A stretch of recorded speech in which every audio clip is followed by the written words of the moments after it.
Hello friend, this is Vikas Pandey and welcome to easytouchforyou.com। आज के इस ट्यूटोरियल में हम पढ़ेंगे फंक्शन डेफिनेशन के बारे में। मतलब एक क्लास मेंबर, एक मेंबर फंक्शन जिसको हम डिफाइन करना चाहते हैं प्रोग्राम में अपने। जैसे कि हमने क्लास में पहले ही पढ़ा है कि क्लास में जो भी डेटा होता है उसे हम डेटा मेंबर, और जो भी फंक्शन होता है उसे हम मेंबर फंक्शन कहते हैं। तो अगर हमें मेंबर फंक्शन को डिफाइन करना हो तो हम उसे किस तरीके से डिफाइन कर सकते हैं, आज के इस वीडियो में हम देखेंगे। आगे फिर हम एक प्रोग्राम बनाएंगे जिसमें एक सिंपल एक प्रोग्राम होगा जिसको हम क्लास ऑब्जेक्ट के थ्रू बनाएंगे। तो आज का हमारा जो ट्यूटोरियल है वो है डिफाइनिंग मेंबर फंक्शन। किस तरीके से आप मेंबर फंक्शन को डिफाइन कर सकते हैं। हमने पहले जो प्रोग्राम पढ़ा था उसमें नॉर्मल प्रोग्राम था जो कि बिना क्लास ऑब्जेक्ट था, जिसमें हमने फंक्शन के बारे में पढ़ा है। अगर हम क्लास ऑब्जेक्ट के थ्रू प्रोग्राम बनाते हैं तो जैसा हम पहले पढ़ चुके हैं कि जो क्लास होता है वो रिलेटेड डेटा और फंक्शन का कलेक्शन होता है, जहाँ पर हम दो पार्ट में प्राइवेट और पब्लिक, इन दो पार्ट में यूजुअली अपना जो डेटा और फंक्शन अरेंज करते हैं, क्लास के अंदर रखते हैं। तो इसके पहले हमने जो वीडियो देखा उसमें मैंने आपको इसके बारे में बताया था, आप पिछली वीडियो देख सकते हैं इसके लिए। अब हम आज उन फंक्शन को डिफाइन कैसे कर सकते हैं उसके बारे में पढ़ेंगे। हम क्लास के अंदर जो भी हमारे पास फंक्शन है या फिर जो भी मेंबर फंक्शन है उसको दो प्रकार से डिफाइन कर सकते हैं। पहला है inside class, inside the class definition,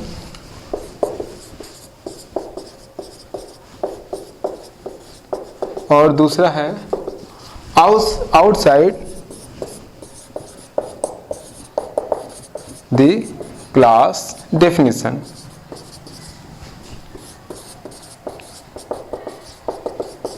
तो इस तरीके से अगर हम मेंबर फंक्शन को डिफाइन करना चाहते हैं तो दो तरीके से कर सकते हैं। या तो आप क्लास के अंदर उनको डिफाइन कर सकते हैं या तो उनको क्लास से बाहर भी डिफाइन कर सकते हैं। दोनों ही तरीके में क्या अंतर आता है मेंबर फंक्शन को डिफाइन करते समय, ये हम सिंटैक्स से समझेंगे। एक एग्जांपल लेते हैं सबसे पहले कि अगर मान लीजिए हमारे पास एक क्लास है, जैसा कि हम पिछले वीडियो में एक एग्जांपल देख चुके हैं। एक सिंपल एग्जांपल लेते हैं कि मान लीजिए कि हमारे पास एक क्लास है, क्लास टेस्ट। इसके अंदर हम दो डेटा रखते हैं, इंट रोल नंबर के लिए रोल और परसेंटेज के लिए इंट, फ्लोट में लेते हैं परसेंटेज, फ्लोट PER। ये हमारे पास दो डेटा है।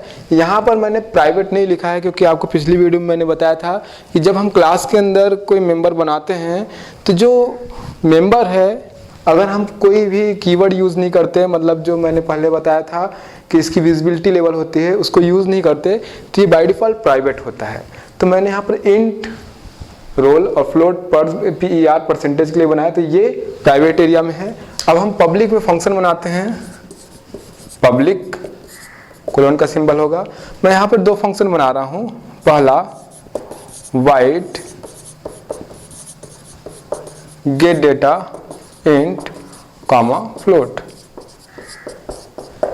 ये डेटा के लिए है, डेटा को इनपुट करने के लिए। और दूसरा wide put data function, output के लिए मैं बना रहा हूँ वाइड, और यहाँ पर ये क्लास क्लोज। तो बहुत ही सिंपल ये एग्जांपल है क्लास का कि हमारे पास एक क्लास है जिसका नाम टेस्ट है। इसमें दो डेटा है, एक रोल और एक PER, एक इंट और एक फ्लोट है, जो कि प्राइवेट सेक्शन में हमने बनाया है। पब्लिक सेक्शन में हमने दो फंक्शंस बनाए हुए हैं, गेट डेटा पैरामीटर के साथ है इंटर फ्लोट, और दूसरा है पुट डेटा वाइड।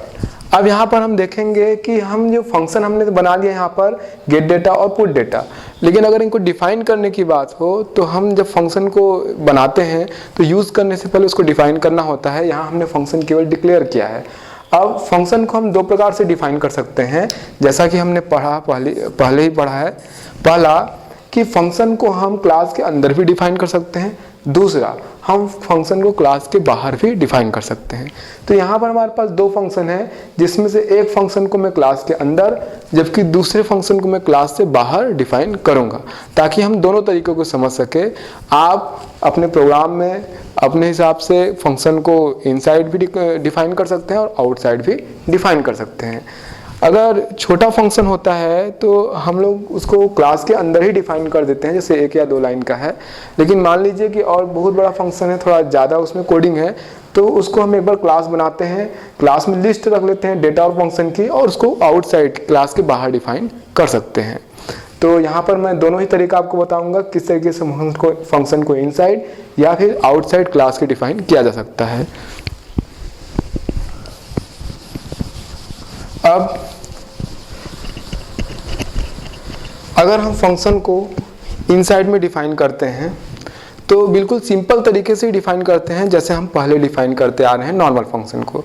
जैसे यहाँ पर जो मैंने अभी क्लास बनाया था, अगर यहाँ पर मैं फंक्शन को डिफाइन करूँ क्लास टेस्ट, यहाँ पर 2 डेटा है, इंट, रोल और फ्लोट।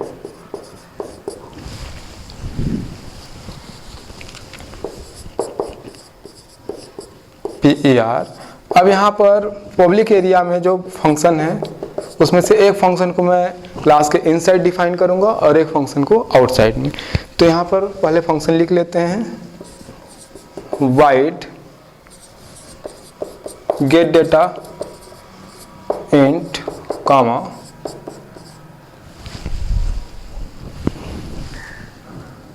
फ्लोट। यह मैंने एक फंक्शन डिक्लेयर किया। अब दूसरा फंक्शन में डिफाइन कर रहा हूँ, वाइड पुट डेटा वाइड। तो यहाँ पर 2 फंक्शन है, तो इसमें से एक फंक्शन को मैं इनसाइड में डिफाइन कर रहा हूँ और एक आउटसाइड में डिफाइन करूँगा।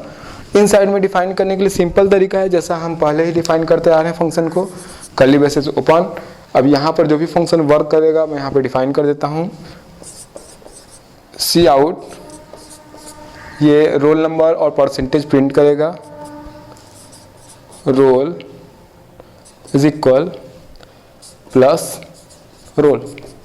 और इसी तरीके से सी आउट PER की जो भी वैल्यू होगी वो यहाँ पर प्रिंट होगा,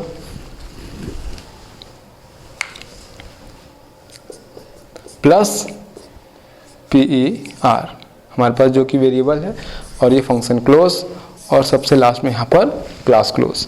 तो आप यहाँ पर देख पाएंगे कि यहाँ पर हमारे पास फंक्शन तो 2 है, मेंबर फंक्शन 2 है, गेट डेटा और पुट डेटा। तो यहाँ पर मैंने गेट डेटा को डिक्लेयर किया है लेकिन डिफाइन नहीं किया है, जबकि पुट डेटा को मैंने क्लास के इनसाइड में डिफाइन किया है। तो इस तरीके से आप किसी भी फंक्शन को क्लास के अंदर डिफाइन कर सकते हैं, अगर वो ज़्यादा बड़ा नहीं है। आप चाहे तो बिल्कुल जैसे 2 लाइन या 3 लाइन का फंक्शन है तो आप क्लास बनाते समय वहीं पर इसको डिफाइन कर सकते हैं, जैसे मैंने यहाँ पर पुट डेटा को किया। लेकिन मान लीजिए कोड बड़ा होता है फंक्शन का, तो यूजुअली हम क्या करते हैं, पहले हम लिस्ट बनाते हैं क्लास में डेटा और फंक्शन के, और बाद में क्लास के आउटसाइड में उसको डिफाइन करते हैं और क्लियर करने के लिए प्रोग्राम को। इसी तरीके से मैं आपको बता दूं कि मान लीजिए कि हमारे प्रोग्राम में एक से अधिक क्लास हो सकते हैं, और एक से अधिक क्लास में एक ही प्रकार के फंक्शन भी हो सकते हैं दोनों में। जैसे यहाँ पर पुट डेटा है, तो अगर दूसरा क्लास है तो वहाँ भी पुट डेटा नाम का फंक्शन हो सकता है। तो जब हम क्लास के आउटसाइड में डिफाइन करते हैं तो ये किस क्लास से रिलेटेड फंक्शन है, इसके लिए हम स्कोप रिजोल्यूशन ऑपरेटर का यूज़ करते हैं। जैसे यहाँ पर मैं वाइड गेट डेटा, ये जो फंक्शन डिक्लेयर हुआ है, इसको मैं क्लास के आउटसाइड में डिफाइन करने जा रहा हूँ, यानी ये क्लास यहाँ पे क्लोज होता है क्लास के बाहर। तो जब हम क्लास के आउटसाइड में फंक्शन को डिफाइन करते हैं तो उसका सिंटेक्स देख लेते हैं क्या है, क्योंकि इनसाइड में तो बिल्कुल उसी सिंपल तरीके से डिफाइन करते हैं जैसा कि हम पहले भी फंक्शन को डिफाइन करते आ रहे हैं। जब हम आउटसाइड में डिफाइन करते हैं तो उसका सिंटेक्स है, सबसे पहले उस फंक्शन का हम लिखते हैं रिटर्न टाइप। जो भी रिटर्न टाइप फंक्शन का है, वाइड है, इंटीजर है, फ्लोट है, जो भी आपने यूज़ किया है वो रिटर्न टाइप है यहाँ पर लिखते हैं। उसके बाद होता है क्लास नेम, वो किस क्लास का फंक्शन है उस क्लास का हम नाम लिखते हैं। जैसा कि मैंने बताया कि आपके पास 2 अलग अलग क्लास में सेम नाम के फंक्शन हो सकते हैं, तो जब आप बाहर डिफाइन करते हैं तो क्लास नेम का यूज स्कोप रिजोल्यूशन के साथ करते हैं, ताकि हमें ये पता लगे कि वो जो पर्टिकुलर फंक्शन है किस क्लास से रिलेटेड है, यानी किस क्लास के अंदर या किस क्लास का मेंबर है, वो डिफाइन करने के लिए यहाँ पर हम लेबल का यूज़ करते हैं वो बताने के लिए। तो यहाँ पर यूज़ करते हैं स्कोप रिजोल्यूशन ऑपरेटर। ये स्कोप रिजोल्यूशन ऑपरेटर है। क्लास नेम के बाद अब हम उस फंक्शन का नाम लिखते हैं जिसको हम डिफाइन करने जा रहे हैं, फंक्शन नेम, और उसके बाद अगर पैरामीटर अंदर है तो फिर हम यूज करते हैं पैरामीटर लिस्ट या फिर आर्गुमेंट लिस्ट आप लिख सकते हैं, और उसके बाद यहाँ पर होती है इसकी बॉडी।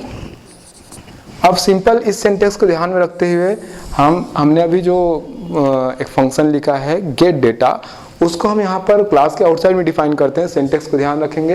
रिटर्न टाइप सबसे पहले है रिटर्न टाइप। तो हमारे फंक्शन का जो अंदर हमने फंक्शन बनाया हुआ है, डिक्लेयर किया है, वहाँ पे रिटर्न टाइप है वाइड। तो यहाँ पे रिटर्न टाइप की जगह लिखेंगे हम वाइड।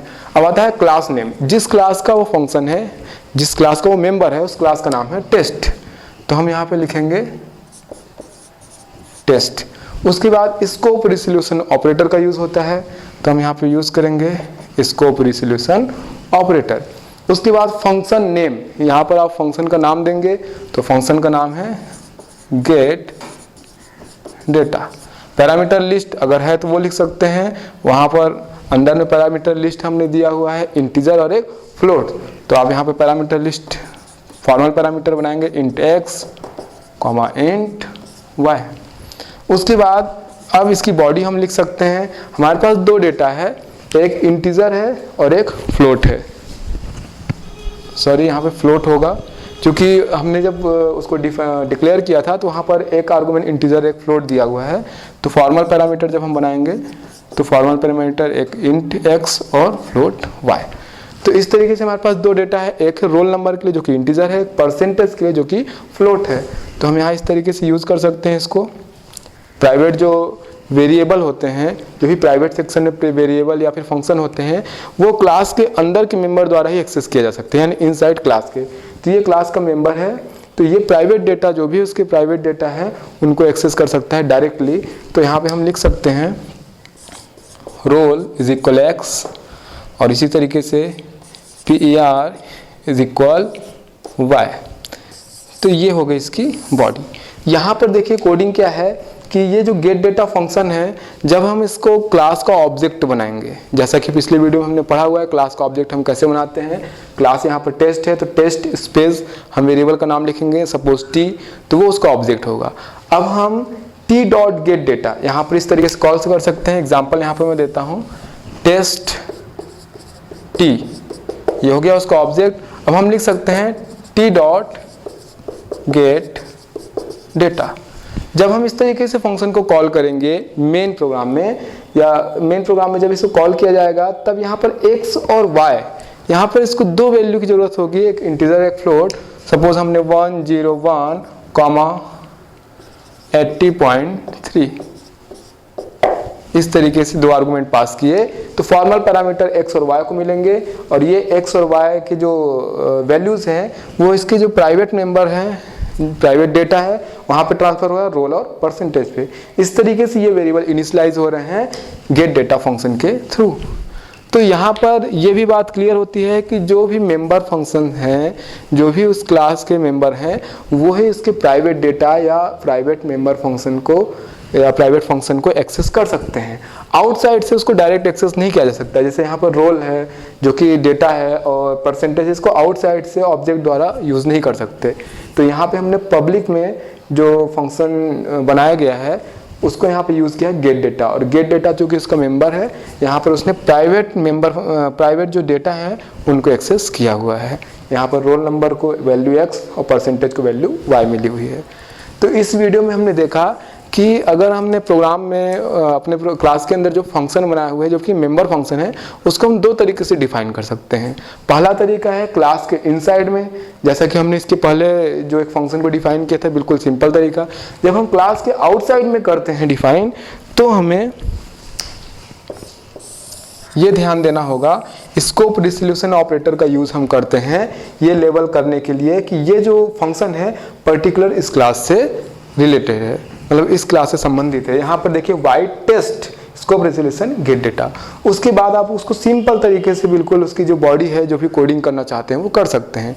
तो क्लास के अंदर इनसाइड या आउटसाइड में फंक्शन को डिफाइन करने का अंतर केवल इतना ही है कि जब इनसाइड में डिफाइन करते हैं तो आपको किसी स्कोप रेजोल्यूशन ऑपरेटर की जरूरत नहीं होती है, क्योंकि आप उसको क्लास के अंदर ही डिफाइन कर रहे हैं, वो बिल्कुल क्लास का मेंबर है और उसके अंदर डिफाइन है, तो स्कोप रेजोल्यूशन ऑपरेटर लगाने की जरूरत नहीं है। लेकिन जब आप क्लास से बाहर उसको डिफाइन करते हैं तो आपको पर्टिकुलर ये बताना होता है कि वो फंक्शन किस क्लास से संबंधित है। इसके लिए आपको स्कोप रेजोल्यूशन ऑपरेटर का यूज यहाँ पे करना होता है।